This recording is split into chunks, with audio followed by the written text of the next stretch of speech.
How to overcome failure. Wow, this is a big one. I'm going to say hi in a few seconds. Take a few seconds to say hi to the people in the chat, the inner circle members and the super chatters. So, hi, Jerome. See you in Miami. Hi, Craig, Bill, Mary, Arthur, John, Mike. Great to have you here. Jamie, Melody, love and appreciate you. Let me see here. James, hello, hello, hello.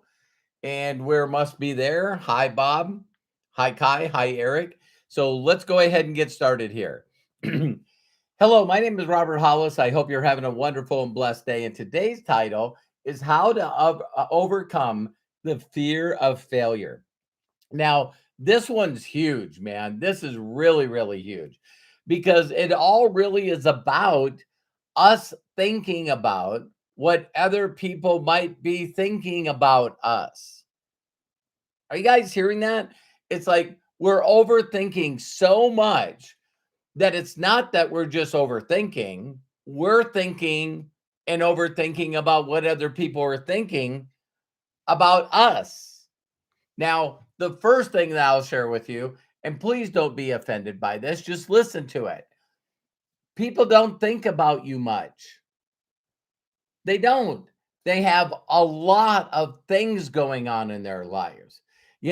I might be a friend of yours. I might be an individual that communicates with you all the time. You might watch a lot of my videos. We might have been on a lot of Zooms together or inner circles. Um, I'm not being mean here to myself, but how many times do you think about me during the day? It's just everyone has a lot of things to do, a lot of distractions, ADD, always dealing with distractions. And it's just what we do. And so the number one thing that when we decide to do something, especially as an entrepreneur, is what are other people going to think? Well, you got to reframe that. The first thing that you got to do is redefine what failure is. Everything in life is about a paradigm shift or a reframing of your thoughts. See, I used to think that kissing somebody was awful and gross and I would never do it. So when I was really, really young, people used to tease me, Bobby, do you got a girlfriend? And I'd say, shut up. Stop teasing me. I don't like girls. They got cooties. See, it's my defining of having a girlfriend and my definition of kissing was you got to be kidding. That's gross. But somehow I changed my thoughts about that. Somehow I was able to reframe my thoughts about that to not only thinking it's gross, but thinking it's not, to never wanting to do it, to wanting to do it all the time. What if, and listen closely, what if everything in life was that way? So now failure in programming, garbage in, garbage out. Think about failure when you were young. If you're trying to ride a bike and you fail, or you got a bad grade in school and the teacher holds up your paper, right? We used to always be in situations when we failed. We're playing a sport and we miss the ball or we strike out. You know what I mean? Or shoot an air ball in basketball. You know what I mean? There's so many things that when we do it in front of other people. And their reaction to it is right out sometimes mean, humiliation, laughter, all of that stuff. So if you're like me in school where you didn't want to be called by the teacher, and when the teacher asked questions, you would get behind somebody else playing the ostrich, right? If they can't see me, that if I can't see them, they can't see me. It's pretty funny when you think about it. But so the very first thing that you got to do is redefine failure. See, one definition of that is we know that everything that we've gotten good at first we were bad at it and we just consistently kept doing it to get better, right? So redefining failure can be about, listen, that's why I love this statement, when Thomas Edison was asked, I heard you failed 10,000 times, whatever the story is. And he said, I didn't fail at anything. Everything that I did that didn't work, see, failure didn't work, gave me conclusions with all the other things that didn't work that got me to where I am. So, see, what a lot of people don't realize is if you redefine failure, you really truly understand that everyone in the world that's ever succeeded at anything in life, was first not good at it. And so we got to be willing to go through that and call it lessons, or we just got to be part of the journey. If you watch anything to do with heroes' journeys, Joseph Campbell wrote the book that George Lucas wrote, and then he wrote Star Wars. So when you think of Star Wars or movies like that, the hero's journey, how many times does the main character in the story learn a lesson? See, learn a lesson. They figured out ways that it didn't work, and those ways get you to the ways that it does work. So, see, you got to change that thought of failure. The next thing you got to change is what people think about you is none of your business. What people think of you is none of your business. When are you going to stop allowing other people's thoughts, and we overthink that they do think about us? What are they going to think? It's like, who cares? Are they going to pay your bills? Are they going to give you the money that you need to live the lifestyle that you want to live? Are they going to give you the money to be able to get debt free? Are they going to be able to give you the money to give to charity? See, if it's to be, it's up to me. So I, early in life, had to learn that everyone in the world thought I was special because I couldn't read or write. I couldn't spell. So I already learned when I was really young that, that's that kid that doesn't have any mom and dad. That's that kid that's staying at the foster home. That's the kid that doesn't have any family. So, I had to learn to be really, really tough and not care what other people thought. Does that make sense? And maybe some of you, unfortunately, have had a pretty cushion life where you finally don't just basically say, I don't care. I don't care what other people think. I'm just going to go do what I'm going to do. So when you think about life as well, is again, I talked about this in another video, is for you to get over the fear of failure. A lot of people say, find out the most scariest thing that there is for you. See, a lot of people are scared of death, but a lot of people say that, there used to be studies. See, I don't know anymore, but there used to be studies that speaking in front of a group of people was the scariest thought. I believe that social media might have gotten people over that. Me and my wife were laughing the other day because, the thought of me taking a selfie just to put it on social media is so foreign to me. I'm not saying it's right or wrong. It's just foreign to me. But yet I can get on a video and talk to you for 30 minutes or longer a day. Some people are like, I could never do that. So the thoughts on thoughts is just realizing that you have this what is it called? This catastrophic. See, that's a big word for me. Catastrophic thinking, where you're just that this happens and this happens, that this happens and this happens and this happens, that this happens, and what we do is we analyze till we're paralyzed. Does that make sense?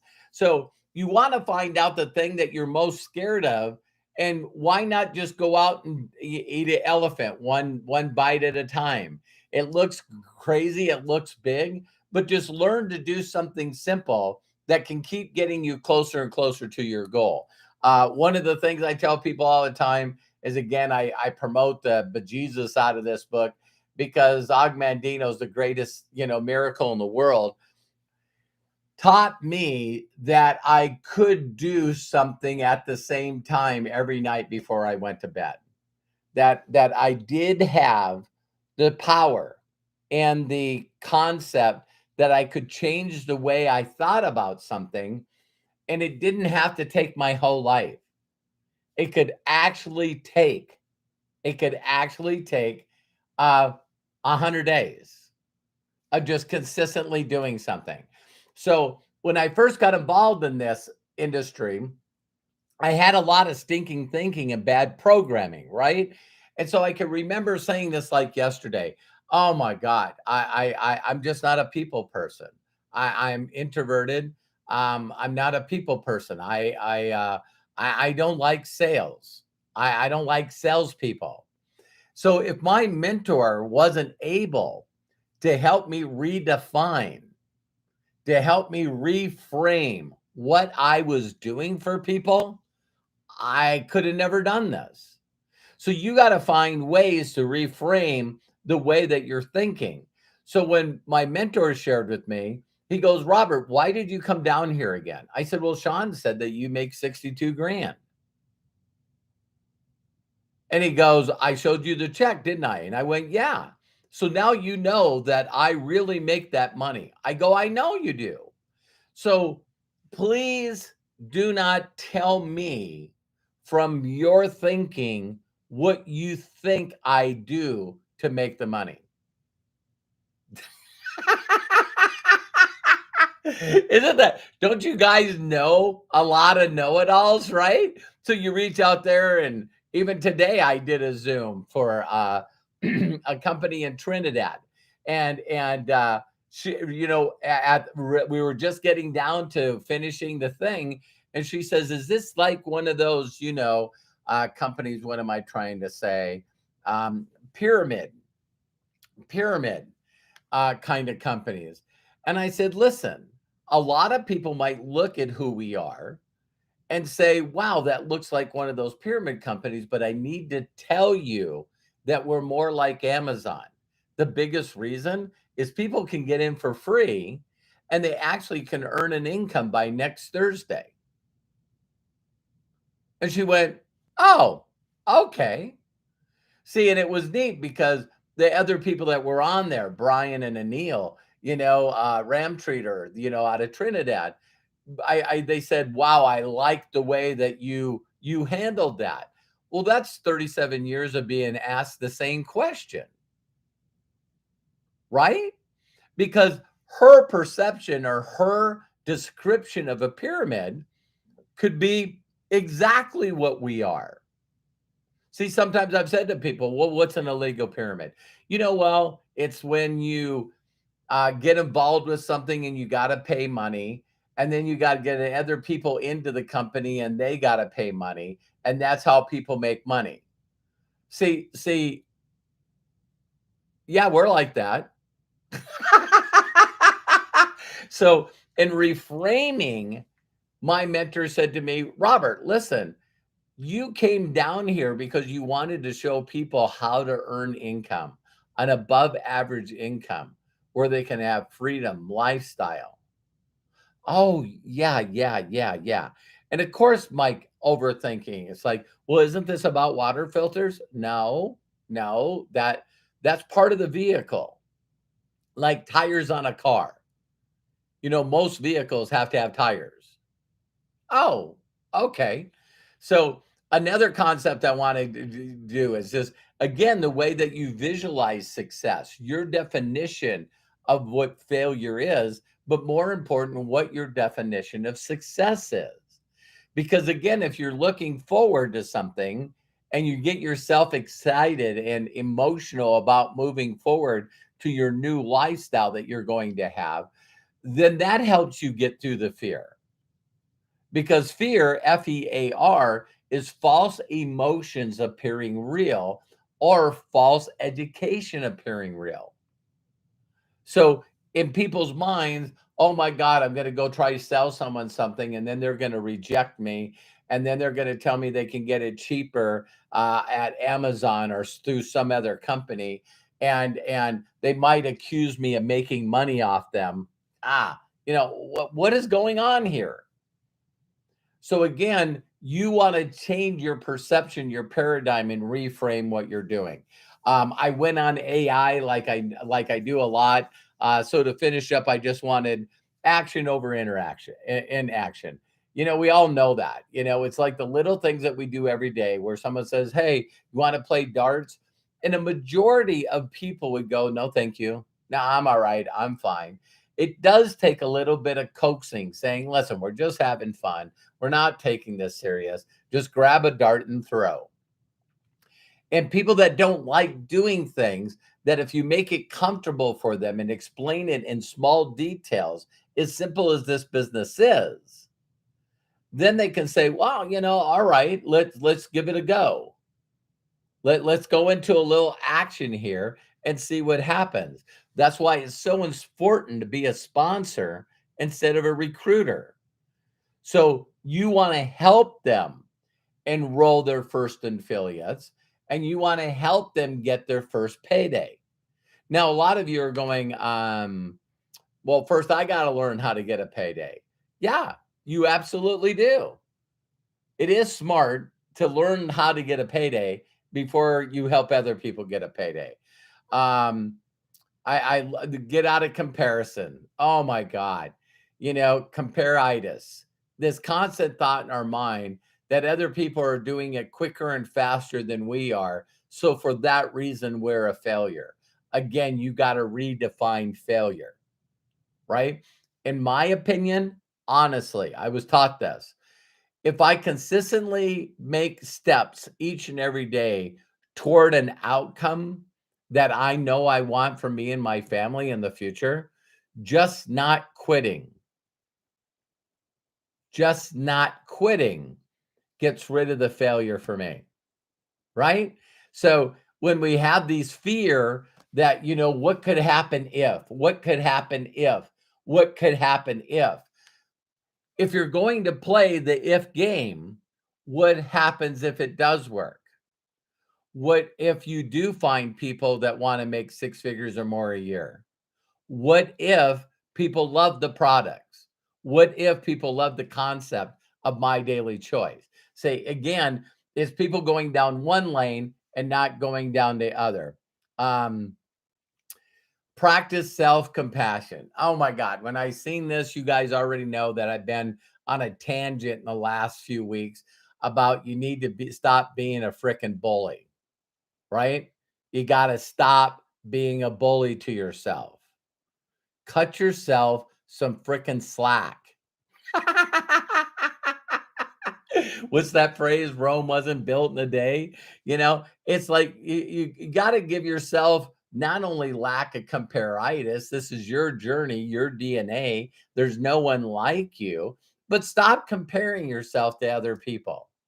Stop beating yourself up for saying I didn't do anything today. And so I'm pissed off at myself. So now what I need to do is I need to stop doing that. Stop being perfect. Oh my God.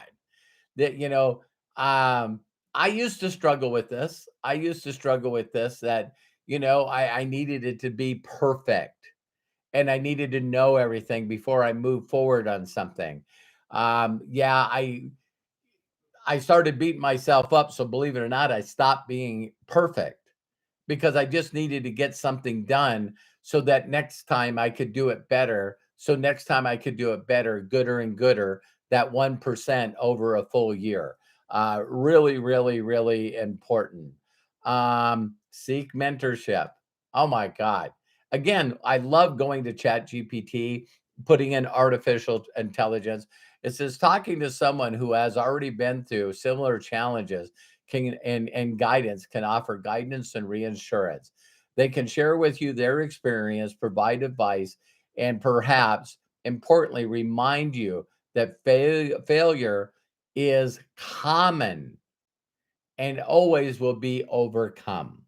So again, plugging into success stories and documentaries of people, because again, like you've shared with me, I've shared with you, I've shared so many documentaries with people, because when you watch a documentary, you always watch the almost there, then down and down, and then almost there and then down, and then almost there and then down, and then almost there and down. It's like crazy. Stay positive. Focus on the process, not just the outcome. So this is where unrealistic expectations come in, which is also what it is. So, I'm going to try it. And if I don't make 10 grand in my first 3 days, I'm done. See, I know that was grossly over exaggerating, but also learning a new way of being an entrepreneur and using this business model is going to take a little bit of reprogramming, a little bit of self development. That's why a lot of these times we call companies like this entrepreneurship is a self-development program with a compensation plan. So you get to earn while you learn, but you still got to figure out how to get by these. Me asking for help and watching a mentor do it is worth, to me, tens of millions of dollars, because me watching somebody else do something physically, I can just watch them do it and then see they got results from that. Is now, it stops me free from beat myself up. So remember, everyone faces the fear of failure at some point in their life. The key is not to avoid or deny it, but to confront it and overcome it. Turning challenges into opportunities for growth is what makes people successful and happy. So I hope you guys enjoyed this. I'm going to do my very, very best to try to find time slots. As I go to convention, Terry and I probably got to be at the airport or leave here at least at 4 in the morning. So we fly from the northwest to the southeast. Fly, go across the United States. So we'll be flying all day and in and out of airports. And then, of course, when we're at the convention, I will do my very best to find a way to do some lives on YouTube while I'm there. I'm not going to promise you anything, because a lot of time what I do is when I get there, my priority is the people that took the time to get there. And usually a lot of time people want to spend time with me and meet me and ask me questions. And I just know that they deserve it. They 100% deserve it. So I love and appreciate you. Again, if no one's given you permission to succeed in life, let me be the first. And we'll see you on the next video. Bye for now.